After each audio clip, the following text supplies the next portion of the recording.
जय जोहार। मैं हूं तपेश जैन और हमारे साथ में चार्टर्ड अकाउंटेंट श्री चेतन तरवानी जी हैं। अभी Chhattisgarh chamber of commerce and industries के वाइस चेयरमैन भी हैं। वैसे तो चेतन तरवानी जी के लिए परिचय की आवश्यकता नहीं है, क्योंकि आपका काम ही बहुत बोलता है और पूरे देश भर में अलग अलग जगह घूमकर आपके इतने सारे सेशन हो चुके हैं टैक्सेशन में खासतौर से, तो एक टैक्स एक्सपर्ट के रूप में भी हम लोग उनको जानते हैं।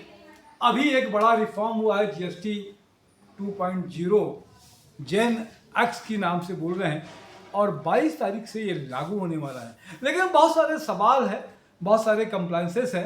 कैसे आईटीसी इनपुट टैक्स क्रेडिट कैसे मिलेगा, कैसे व्यापारियों के साथ में इतनी सारी जटिलताएं आएंगी।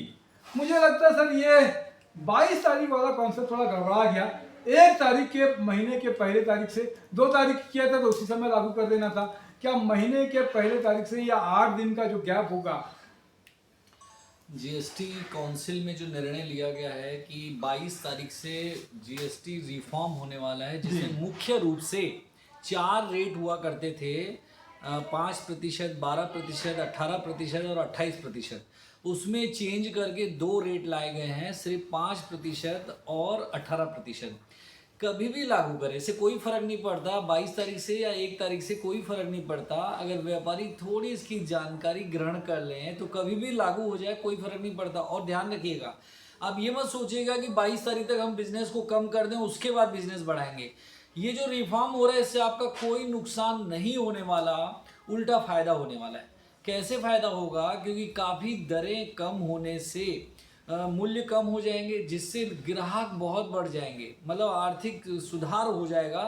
आपकी आईटीसी में कोई फर्क नहीं पड़ेगा जी। तो अब मैं 1 बाय 1 बताऊं। जैसे आपको बताऊं कि जो डीलर होते हैं, डीलर जो करते हैं, माल खरीदते हैं, माल बेचते हैं। अब मान लो उनके दरों में, किसी का भी एग्जाम्पल ले लें, साबुन वालों का 18% में वो माल खरीद रहे हैं और 22 तारीख से वो 5% में बेचेंगे। तो उनको जो पुराना खरीदा हुआ माल है उसमें पूरा आईटीसी मिलेगा, उसका कोई नुकसान नहीं, वो आगे आने वाली सेल में एडजस्ट कर सकते हैं। लेकिन उनको निश्चित रूप से, क्योंकि वो ट्रेडर है, इसलिए आईटीसी का रिफंड नहीं मिलेगा। क्योंकि देश भर से मुझे क्वेश्चन ये आ रहे हैं कि क्या हमें जो रेट कम हो रहा है तो हमें पुरानी आईटीसी का रिफंड मिलेगा क्या? तो यदि आप ट्रेडर हो तो आपको रिफंड नहीं मिलेगा, लेकिन आपका नुकसान भी नहीं है। उस आईटीसी का प्रयोग आप आने वाली सेल में कर सकते हैं।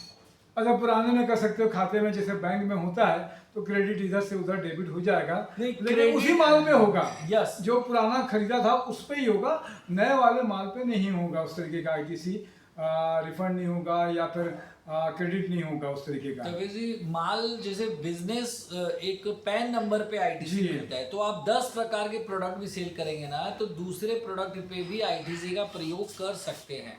कोई ऐसा नहीं कि उसी प्रोडक्ट पे कर रहे हैं। और नया जो आएगा 22 तारीख से आप खरीदोगे उस पे तो कम आईटीसी से ही आपको माल मिलेगा। आपने एक अच्छी पॉइंट की बात कही, मेरे भी दिमाग में नहीं था, हालांकि हम लोग को पढ़ते लिखते हैं। आप कह रहे हैं कि आईटीसी जो आपके खाते में पैसा है, एक तरीके का किसी साबुन से आया है, लेकिन आप किसी दूसरे जगह में यूज करना चाहते हैं, सर्विस के रूप में किसी को देते हो आप, तो आईटीसी आपको देना रहता है, जो आपको देना, टैक्सेशन देना है, वहां पे भी आप इस्तेमाल कर सकते हो। ये दिमाग में क्लियरिटी आती है मेरी। मैं ये बताना चाह रहा हूँ कि जैसे आपके बहुत सारे प्रोडक्ट है, मान लो साबुन बेच रहे हो आप, शैम्पू बेच रहे हो, इवन आप सपोज मोबाइल भी बेच रहे हो, मतलब आपके जीएसटी अकाउंट में रहना चाहिए कि मैं ये प्रोडक्ट कर रहा हूँ। तो एक प्रोडक्ट का दूसरे प्रोडक्ट में अगर हम सेटअप करते हैं तो इससे कोई प्रॉब्लम नहीं। जीएसटी सुविधा देती है कि आप सेट कर लो, क्योंकि जो जीएसटी नंबर मिलता है वो पैन नंबर के बेस पे मिलता है। आप जो पैन नंबर दिए उस बेस पे आपको जीएसटी नंबर अलॉट होता है। तो अगर साबुन की आप जीएसटी चाहेंगे, हम लोग आईटीसी चाहेंगे, तो शैम्पू में इस्तेमाल कर सकते हैं, क्योंकि शैम्पू तो थोड़ा महंगे हो रहे हैं, अभी 12 से 18 में जा रहे हैं मेरे ख्याल से। अभी सबसे बड़ा जो चैलेंज है व्यापारियों के लिए, 22 तारीख से आपके जो रेट कम हो रहे हैं तो आपको एमआरपी रेट कम करना होगा। जो आपने पहले एमआरपी छपाया, एमआरपी मतलब मैक्सिमम रिटेल प्राइस, 2 रुपए छपा है तो आप बोल रहे हैं कि उसमें कम करना है। उसमें जीएसटी जुड़ा है, मतलब उसमें जीएसटी ऑलरेडी जुड़ा हुआ है।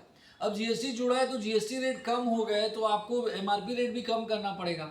ये बड़ा मतलब 13% कम करना है मेरे को, तो 1 रुपया 90 पैसे, 1 रुपया 87 पैसे या 1 रुपया जो भी बैठता है वो मेरे को लेना पड़ेगा, तो ग्राहक में तो ये बड़े कॉम्प्लिकेटेड मामला हो गया। इसके लिए यही गाइडलाइंस है कि 22 तारीख से आपको जीएसटी, अब देखिए कई लोग बोलेंगे कि हाँ हमने रेट कम कर दिया, तो ग्राहक को कैसे पता चलेगा? तो जो गाइडलाइंस आई है वो ये बोलती है कि आपका पुराना एमआरपी रेट भी लिखा रहा है और नया एमआरपी रेट भी लिखना पड़ेगा। अब ऐसा नहीं उसके ऊपर ही नया लिख दो, आपको पुराना एमआरपी रेट दिखाना पड़ेगा, नया एमआरपी रेट भी दिखाना पड़ेगा। जो जीएसटी में फर्क आया वो लोगों ये को, तो 2 रुपया 5 रुपया 10 रुपया वाले आइटम में तो बहुत सारा जो नियम है, नियम तो सरकारें बनाती हैं, लेकिन सुविधा भी तो अब ऐसे में तो व्यापारी और चिल्लर 10 पैसे कहाँ से लेके आएगा।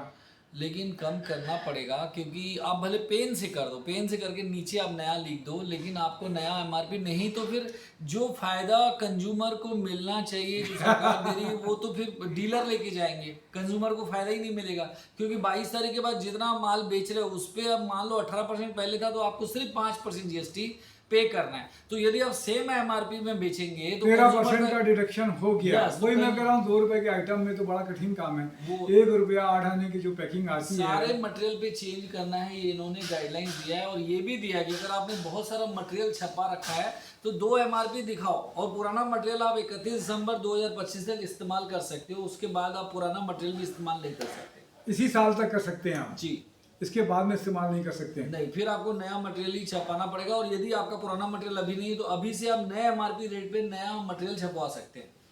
तो बड़ा अभी और भी चीज़ें बाकी हैं। मैं तपेश जैन, नवीन ठाकुर के साथ में, चेतन तरवानी के साथ में हम लोग बने रहेंगे फिर एक बार नए इशू के साथ में।